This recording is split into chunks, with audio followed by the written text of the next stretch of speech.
한국이 신형 잠수함을 공개하자 일본과 중국에서 난리가 났습니다. 8월 9일 언론들은 한국 해군이 3,000톤급 잠수함 3번함의 이름을 독립운동가인 신채호 선생의 이름을 따 신채함으로 이름 붙였다는 보도를 냈습니다. 이 소식이 전해지자 일본 언론은 이를 그대로 퍼나르며 분노했습니다. 신채호함 소식이 보도됐을 당시 한국에서 보도된 기사는 단 2개뿐이었습니다. 하지만 일본에서는 발빠르게 신채호함 소식과 함께 신채호함에 어떤 미사일을 탑재할 수 있고 미사일 사거리는 얼마나 되는지 또 이 잠수함이 어떤 용도로 활용될 수 있는지 자세히 소개했습니다. 심지어 기사 밑에는 한국 잠수함 관련 기사도 무수히 많이 달렸습니다. 일본에서는 한국의 잠수함이 일본을 겨냥하고 있는 것 아니냐면서 경계하는 의견이 쏟아졌습니다.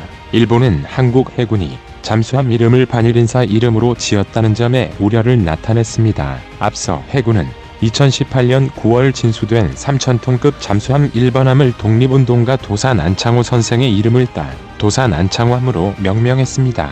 그리고 작년 11월 진수된 2번함의 이름은 봉오동 청산리 전투에 참가한 안무 장군의 이름을 따서 안무함으로 정했죠. 중국 역시 대한민국이 잠수함 발사 탄도미사일 SLBM 시험 발사에 성공하면서 세계에서 8번째로 SLBM 기술을 획득한 나라라며 경계하면서도 한국은 자만하지 말라며 비판하는 기사를 내보냈습니다. 7월 13일 중국계 언론인 MINEWS는 도산 안창호함 소식에 1980년대만 해도 한국은 잠수함 기술조차 확보하지 못했는데 불과 30년 사이에 세계적으로 손꼽히는 전투력을 가진 잠수함 강국으로 올라섰다며 기사를 시작했습니다. 이 언론은 대한민국 방산업계의 뛰어난 산업적 역량뿐만 아니라 한국 조선업계의 선박 건조 능력은 아시아 최고 수준으로 중국 정부 역시 이를 경계하고 있다고 밝혔습니다.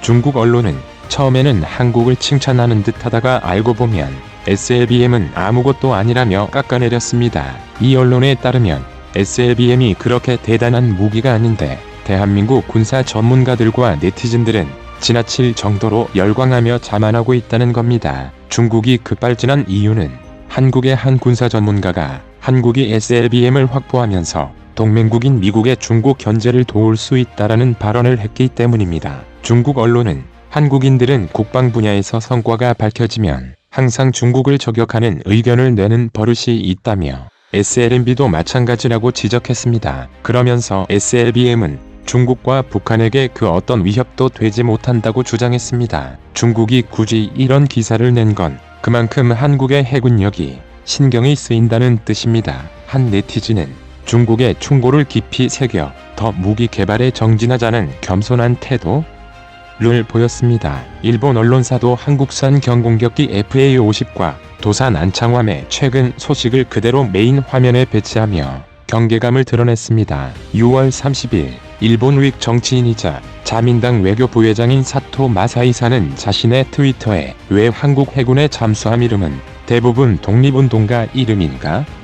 라며 이는 반일적인 처사라고 한국을 까내렸습니다. 또 한국 해군의 잠수함 20척 중 90%에 달하는 18척이 항일 인물이라며 한국의 주적은 북한이 아니라 일본이냐라며 불편한 속내를 드러냈습니다. 도산 안창호, 유관순, 안중근, 윤봉길, 김좌진 등 일본에 맞서 싸운 위인들의 이름이 잠수함에 쓰여진 건 사실입니다. 우리나라 영토를 강탈하려는 세력과 국가가 주적이 되는 건 당연합니다. 일본은 역사적으로 과거부터 한반도를 침략한 대가로 무기에 독립투사 이름을 붙인 걸 가지고 분노하고 있습니다. 8월 13일 도산 안창호함이 해군에 인도됐습니다.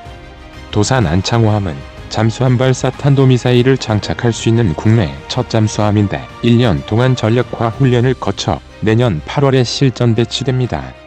일본에서는 이 소식에 특히 분노하고 있습니다. 도산 안창호 선생은 우리가 믿고 바랄 것은 우리 스스로의 힘밖에 없다며 국력을 키워야 한다고 주장했습니다. 자주 국방과 같은 맥락입니다. 지난 도산 안창호함 진수식에서 문재인 대통령은 국내 최초로 건조된 3,000톤급 잠수함이라는 점을 강조한 바 있습니다. 한국은 2007년부터 자주 국방의 일환으로 도산 안창호함 개발에 들어갔습니다. 잠수함 개발에 387개의 국내 업체가 참여했고 엘리트들로 구성된 국내 18개 연구기관 역시 참여했습니다. 한국 브레인들을 다 모아 개발을 추진한 겁니다. 특히 도산 안창호함의 핵심 장비인 전투체계, 소나체계, 추진체계 등은 모조리 국내 개발로 이루어졌습니다. 이 밖에도 안창호함 핵심 장비의 국산화율은 76%에 달합니다. 7월 4일 야후 재팬은 세계 8번째 SLBM 잠수함 발사 탄도미사일 보유국은 한국이라는 제목의 기사를 게재했습니다. 이 기사에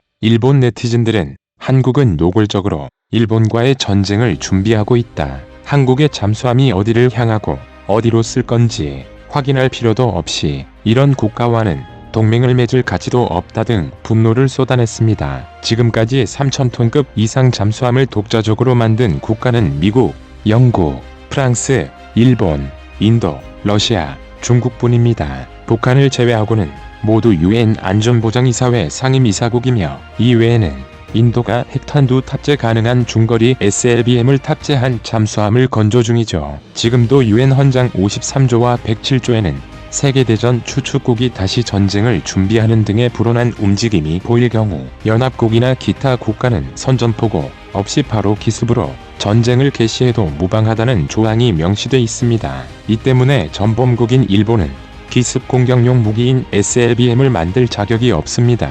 그런데 그토록 무시하는 한국에서 어떡하니 SLBM을 내놨으니 배가 아프겠죠. 특히 디젤 잠수함은 보통 2,000톤급인 경우가 많은데 3,000톤급 디젤 잠수함을 보유한 국가는 일본과 호주 등 극히 일부일 뿐더러 여기에 SLBM을 탑재한 경우는 도산 안창호함이 유일합니다. 한국은 30년 전 독일이 설계한 209, 214급 잠수함을 제작하면서 경험을 쌓고 지속적으로 연구를 해나갔습니다. 해군에서도 잠수함을 운용하면서 국내 잠수함 인프라를 구축했습니다. 기존에 검증된 기술을 기반으로 신기술을 접목해 만들어진 도산 안창호함은 작년 12월 연속 운전 시험 평가에서 디젤 잠수함 가운데 3개 최장기 연속 운전에 성공했습니다. 앞서 호주의 콜린스급, 스페인의 S-70 잠수함은 건조와 운용 과정에서 결함이 수도 없이 많이 발생해 국가적으로 막대한 손해를 끼쳤지만 한국은 전혀 다른 성과를 내며 잡음을 내지 않았죠. 이번에 한국인들은 도산 안창호함 영상에서 탄도미사일 수직 발사관 6기가 드러난 것을 보고 환호했습니다. 이는 전세계 디젤 잠수함 중 유일하게 탑재된 것이기 때문입니다. 콜드런치 방식 수직 발사대는 미국 핵추진 잠수함에 탑재되는 발사대와도 동일합니다. 동력만 핵으로 바꾸면 사실상 핵추진 잠수함과 다를 게 없습니다. 한국은 미국과 러시아와 달리 실패 없이 단 한 번만에 수중 발사에 성공해 이제 잠수함 운용 능력을 좀 더 개선해서 핵탄두까지 달았으면 좋겠다는 기대감이 나오고 있습니다.